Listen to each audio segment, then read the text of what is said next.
l'adoration plutôt à écart. On peut tenter ça? Allez, on tente ça.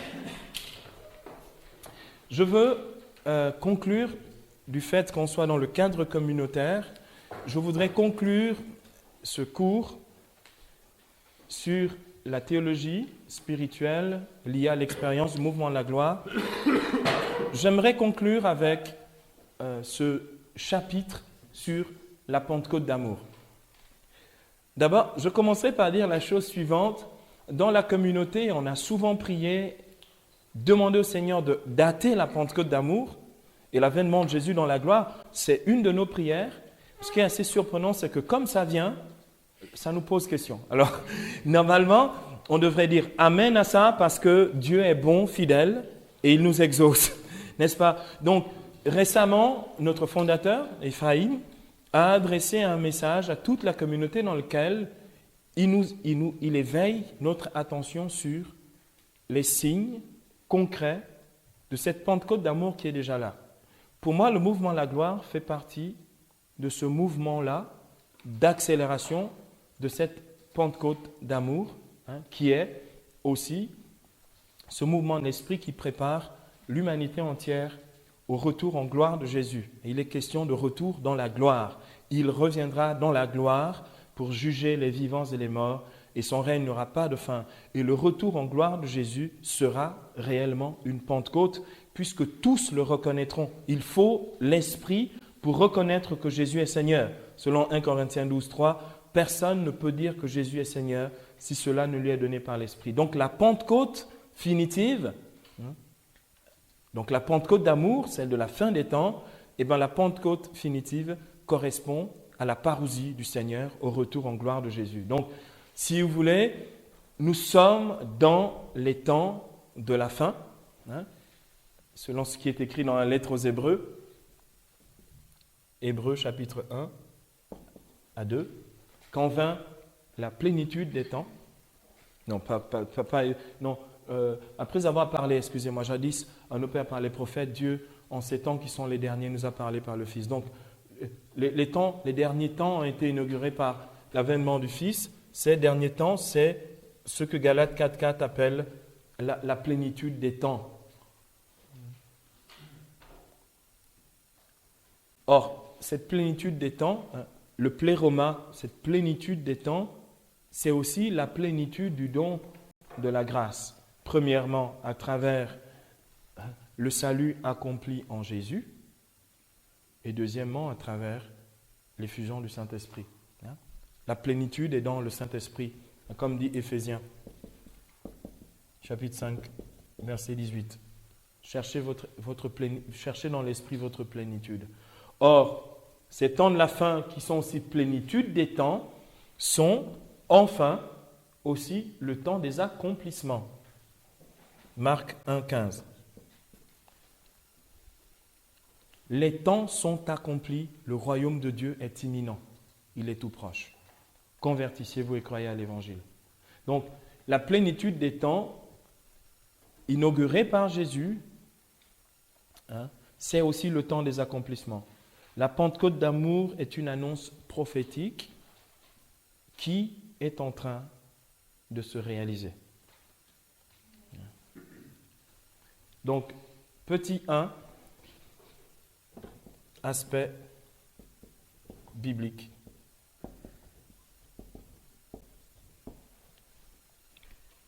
L'Écriture étant l'âme de la théologie, on ne peut pas déroger à cette règle.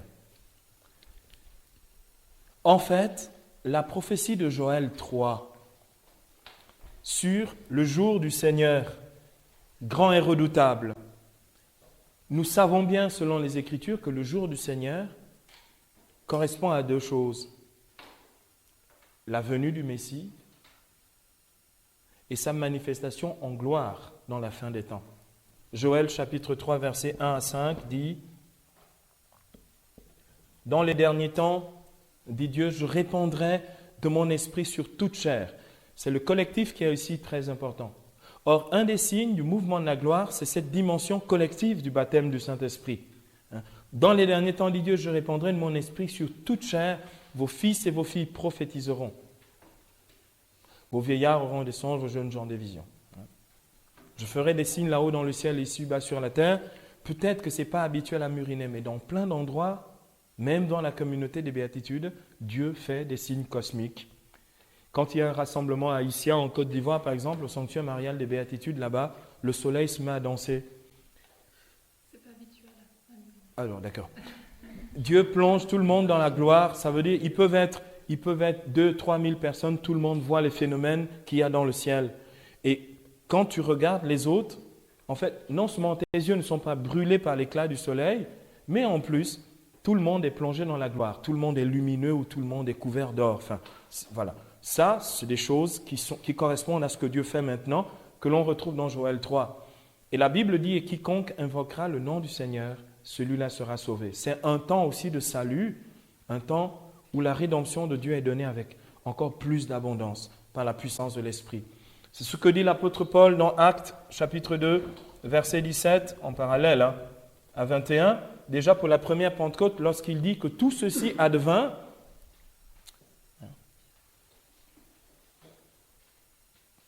à cause de cette parole de Joël 3. C'est comme il est dit Pierre, dans les derniers temps, dit Dieu, je répandrai de mon esprit sur toute chair. Et l'apôtre Pierre, pour montrer le caractère universel de cette prophétie, dit aux gens, aux 3000 personnes qui étaient là et qui avaient été bénies de cette onction, de cette grâce de la première Pentecôte, il leur dit, c'est à vous la promesse. À vous, à vos enfants et à tous ceux qui sont au loin, en aussi grand nombre que le Seigneur notre Dieu les appellera. C'est le mouvement de la gloire aujourd'hui. L'Esprit est donné sur toute chair, à nous qui avons cette promesse, et je voudrais que nous puissions regarder ce que le Seigneur a dit à Marthe comme une promesse qui est à nous, à nos enfants et à tous ceux qui sont au loin, en aussi grand nombre que le Seigneur notre Dieu les appellera, parce que cette prophétie de la Pentecôte sur toute chair, cette Pentecôte d'amour qui annonce et qui est un prélude à la parousie du Seigneur, concerne l'humanité entière. Ils regarderont celui qu'ils ont transpercé et tous le reconnaîtront, du plus petit au plus grand. Alors, deuxièmement, donc, à présent, je vous propose une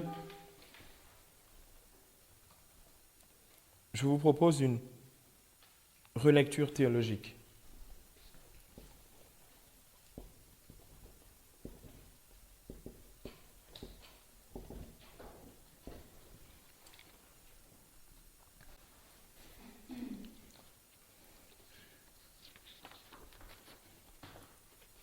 En 1933, c'est-à-dire nous n'étions pas encore nés, Jésus avait révélé à Marthe Robin la vision d'une nouvelle Pentecôte sur le monde et dans l'Église.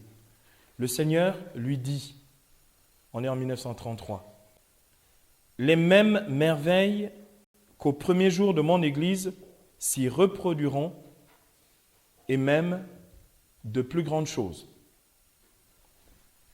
En 1933. Dieu lui dit qu'il se fera comme une nouvelle Pentecôte. Les mêmes merveilles qu'au premier jour de mon Église s'y reproduiront et de plus grandes choses encore. Ça veut dire, vous savez que l'Église naît officiellement, l'Église naît mystiquement à la croix, mais l'Église naît officiellement, les premiers jours de l'Église, c'est les jours de la Pentecôte. Donc Dieu annonce très clairement à Marthe que Dieu veut refaire les mêmes prodiges, et même des prodiges encore plus grands. C'était en 1933. 3 ans plus tard, en 1936, la prophétie devient encore plus claire et plus explicite. En 1936, Marthe Robin révéla une vision qu'elle avait eue de la part du Seigneur et que le Père Finet rapporta de la façon suivante. À 15 heures, changeant de ton, dit le Père Finet, elle se mit à me parler des grands événements qui allaient se dérouler dans le monde, les uns qui seraient très graves, douloureux, et les autres riches de grâce. Et pratiquement, elle m'annonça une nouvelle Pentecôte d'amour qui serait précédée d'un renouveau de l'Église. Moi, ça me met la puce à l'oreille. Il y a d'abord eu un temps de renouveau de l'Église, et on est en train de passer absolument autre chose. Et pour moi, nous sommes dans les signes avant-coureurs de cette Pentecôte d'amour. On est en 1936. L'Église, dit-elle, allait se rajeunir par l'apostolat des laïcs. Les laïcs vont avoir un rôle très important à jouer. Ils seront formés dans des centres multiples, notamment dans des foyers de lumière, de charité et d'amour.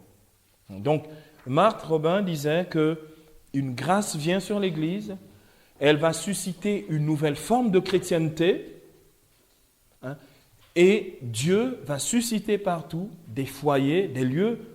Foyer, vous savez, c'est un truc, c'est un feu, d'accord, dévorant. Donc une expérience que, comme nous on peut dire aujourd'hui, des lieux où se vivra une expérience de gloire, où Dieu fera tomber le feu de sa grâce. Ces foyers de lumière, la lumière vient aussi par le feu, ces foyers de lumière, de charité et d'amour.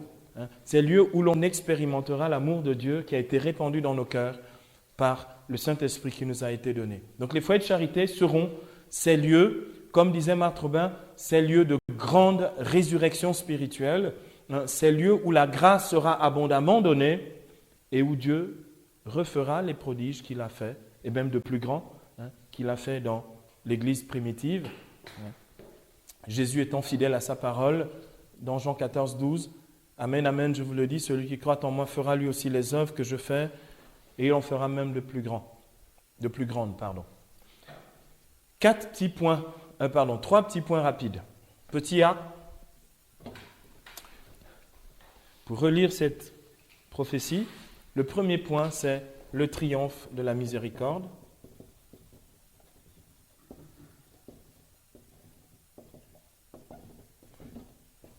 Et de fait, nous sommes dans un temps de triomphe de miséricorde, ou le triomphe de la miséricorde. Le pape Jean-Paul II, très attentif au mouvement de la grâce de Dieu dans ces temps, sur la base aussi de l'expérience mystique et spirituelle de la sainte Faustine Kowalska, le pape a décrété un dimanche, une journée spéciale pour honorer la miséricorde de Dieu, le dimanche de la miséricorde qui est le temps de la miséricorde. Et je peux vous assurer, par exemple, à notre sanctuaire Maria Aldicia en Côte d'Ivoire, puisque c'est la fête du sanctuaire, ce jour-là, il se passe des choses absolument extraordinaires. C'est là que le soleil et la lune dansent ensemble, par exemple. Le triomphe de la miséricorde. Deuxième point, des lieux de grande résurrection. Des lieux de grande résurrection. Ces fameux foyers de charité, de lumière et d'amour. Et c'est la civilisation de l'amour.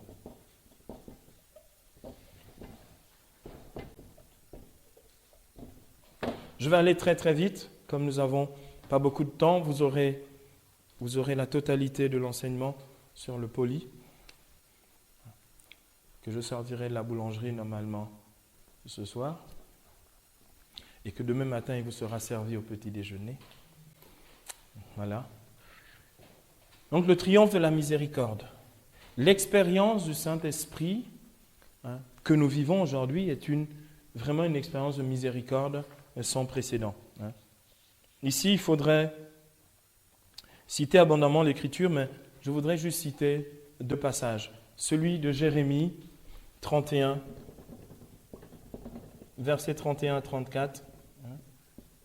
Le prophète Jérémie dit « Voici venir des jours, oracle du Seigneur, où je conclurai avec la maison d'Israël de Juda une alliance nouvelle, non pas comme celle que j'ai conclue avec leur père lorsque je les ai pris par la main pour les faire sortir du pays d'Égypte. Non, l'alliance que je conclurai avec eux, je mettrai ma loi au fond de leur être, je l'inscrirai sur leur cœur. Ils n'auront plus chacun à instruire son frère, son prochain en disant « Aie la connaissance du Seigneur, parce que tous me connaîtront, du plus petit au plus grand, parce que j'aurai pardonné leurs péchés et je ne me souviendrai plus de leurs iniquités. » L'expérience de la connaissance de Dieu dans ces temps-ci passe pas souvent par une expérience de miséricorde pour ceux qui ont abandonné la foi ou pour simplement des gens qui ne connaissent pas Dieu. L'expérience de la puissance de l'amour miséricordieux de Dieu transforme les vies. Or, la Pentecôte d'amour, l'une des caractéristiques, c'est que Dieu va faire triompher puissamment la miséricorde dans les cœurs. Et c'est ce que l'on vit de façon concomitante. Lorsque l'on est baptisé du Saint-Esprit, la première chose que l'on vit, que l'on éprouve, c'est la générosité, la bonté et la miséricorde de Dieu. D'accord? Donc, le triomphe de la miséricorde. Et il y a une parabole de Luc qui est très très édifiante. Enfin, une parabole de Luc que je choisis ici, c'est la parabole de Luc 15, les versets 8 à 10. Luc 15, 8 à 10. Je vous la raconte. Cette parabole, c'est la parabole de cette femme qui a perdu sa pièce d'argent. Parabole de la pièce perdue. Donc cette femme, pour ça, elle balaie toute la maison, elle met la lumière, elle balaie toute la maison et elle retrouve la pièce. Et à ce moment-là, elle rassemble amis et connaissances et dit j'ai retrouvé, elle fait la teuf avec eux en disant j'ai retrouvé ma pièce qui était perdue. Cette expérience est profondément une expérience de miséricorde, puisqu'elle fait partie des 3 paraboles, la miséricorde, la brebis perdue, la drachme perdue et l'enfant perdu et retrouvé. D'accord? Donc, ces 3 paraboles de la miséricorde montrent comment c'est Dieu qui nous cherche, premièrement. L'Église aussi missionnaire qui cherche ses enfants, qui ne sont pas seulement perdus à l'extérieur, mais aussi au-dedans, un peu comme les pièces perdues. C'est l'image, la pièce de monnaie, vous savez, c'est l'image de l'homme sur laquelle il y a l'effigie, non plus de César, mais l'image de Dieu. Et Saint Augustin dit que cette image un peu ternie par le péché a besoin de temps en temps d'être un peu astiquée pour qu'elle brille davantage. Moi, je crois que c'est l'œuvre du Saint-Esprit, c'est juste une œuvre d'astication pour faire briller, resplendir l'image de Dieu qui est en nous, puisque nous resplendissons de sa gloire et que nous sommes transformés par cette même image, allant de gloire en gloire par le Seigneur qui est Esprit. Et donc, cette femme retrouve la pièce et c'est la joie de l'Église. Et moi, il me semble qu'aujourd'hui, dans le mouvement de la gloire, ce que Dieu nous donne de vivre, c'est exactement ça. Il y a de grandes fêtes, peut-être pas ici à Murinet, mais vous pouvez l'institutionnaliser aussi, ce n'est pas interdit, on peut toujours s'inventer des fêtes. Chaque jour, on peut faire une fête. Pour nous, c'est la fête toutes les fois que non seulement quelqu'un est retrouvé, mais particulièrement les gens qui sont au pouvoir du diable. J'ai voulu volontairement marquer le coup chez moi que toutes les fois que quelqu'un sera délivré de Satan, et bien, comme il y a, l'Écriture dit, il y a plus de joie au ciel pour un pécheur qui se convertit ou une âme sauvée, et bien, on fait la joie comme au ciel. Donc, on ouvre une bouteille de champagne. Et voilà. Et donc, si vous voulez, c'est une manière de dire clairement, de fêter la victoire de Dieu. Pour moi, je fête les victoires de Dieu dans ma vie, dans la vie des autres. De fait, l'Église doit se réjouir. Des nouveaux convertis, des gens qui sont délivrés. L'Église doit faire la teuf à chaque fois qu'il y a un baptême dans une paroisse. C'est ça. C'est ça le triomphe de la miséricorde. Parce que la Bible déclare dans Romains 8, les versets 1 à 2, « Désormais, il n'y a plus de condamnation pour ceux qui sont dans le Christ Jésus. La loi de l'Esprit qui donne la vie t'a affranchi de la loi du péché et de la mort. » Donc, l'expérience de Pentecôte d'amour est d'abord une expérience de miséricorde. Et cette expérience-là, on la retrouve de façon très très forte. Ici, j'aurais des centaines de témoignages à donner dans le mouvement de la gloire. Deuxièmement, des lieux de grande résurrection. Dieu cherche des lieux qui sont tellement, qui sont, comment j'appelle ça, qui sont des chaudrons. Dieu cherche des chaudrons. Dieu cherche, en Afrique comme ça, en Afrique de l'Est, en Ouganda, ils ont la prière qu'ils appellent la prière chaudron. Je veux dire, des lieux où quand tu as envie de te cramer, tu sais que tu vas te cramer, ça c'est sûr à 100%.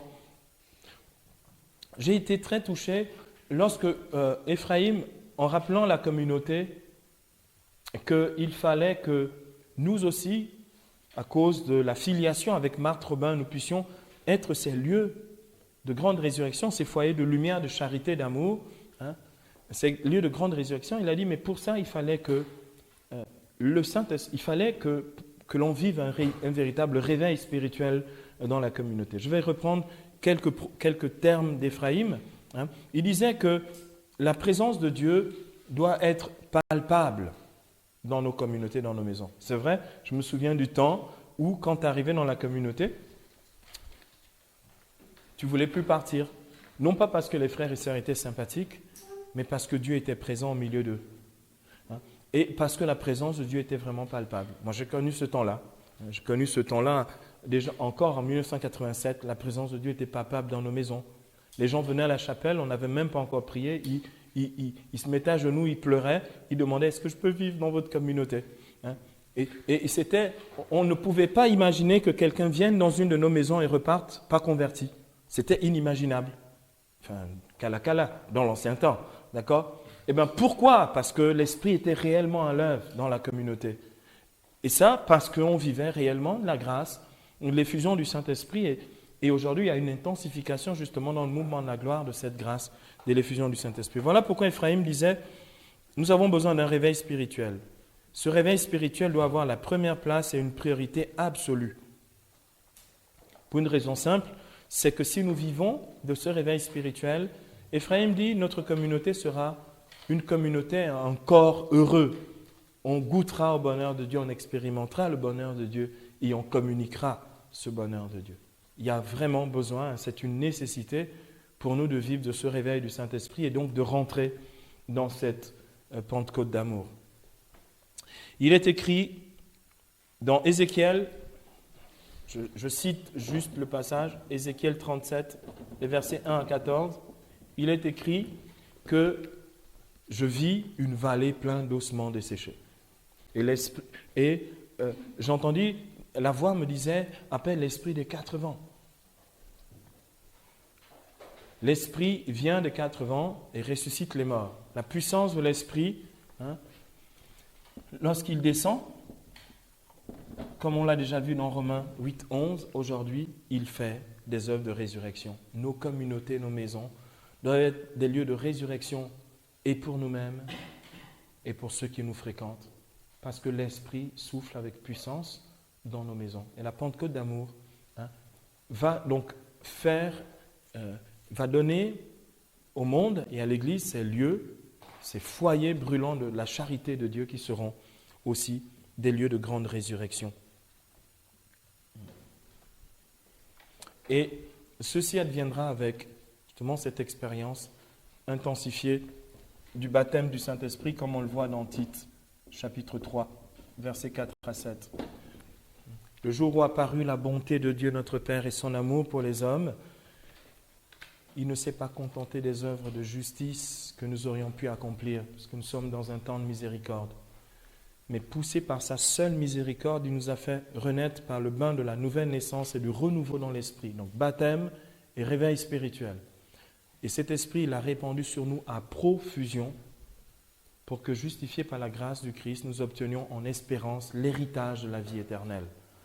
Dieu fait, anticipe, prépare pour nous.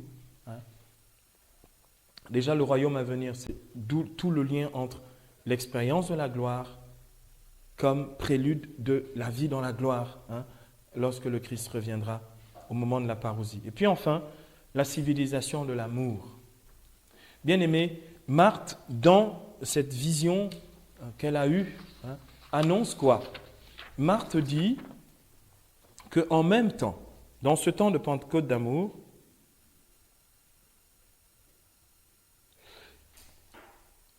il y aura de grands événements qui allaient se dérouler dans le monde. Les uns seraient très graves, douloureux. C'est l'état du monde, c'est le monde après le 11 septembre 2001.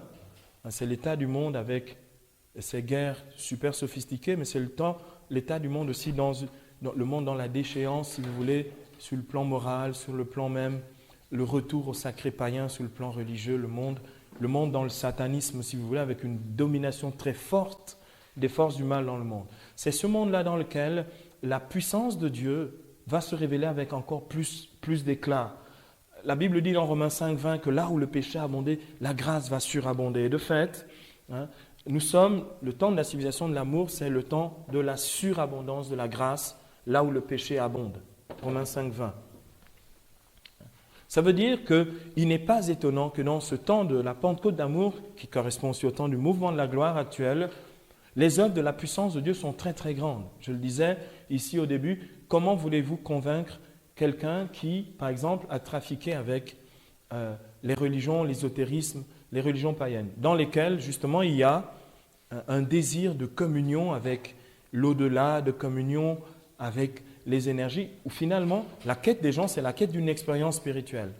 Eh bien, si le christianisme n'a pas d'expérience spirituelle à proposer, elle ne sera pas crédible. Or, il y a une expérience spirituelle. Comment dire? Le père Verlaine est parti jusqu'en Inde pour s'entendre dire, mais vous savez, si vous cherchez la vie mystique, elle est en Occident chez les mystiques chrétiens. Donc il est revenu, il a dit oui. D'accord? Donc, si vous voulez, l'Église, en ce temps, doit proposer ce que le pape Jean-Paul II appelait la civilisation de l'amour. Or, cette civilisation de l'amour va être instaurée par ceux que Saint Louis-Marie Grignon de Montfort appelait les apôtres des derniers temps, qui vont instaurer la civilisation de l'amour.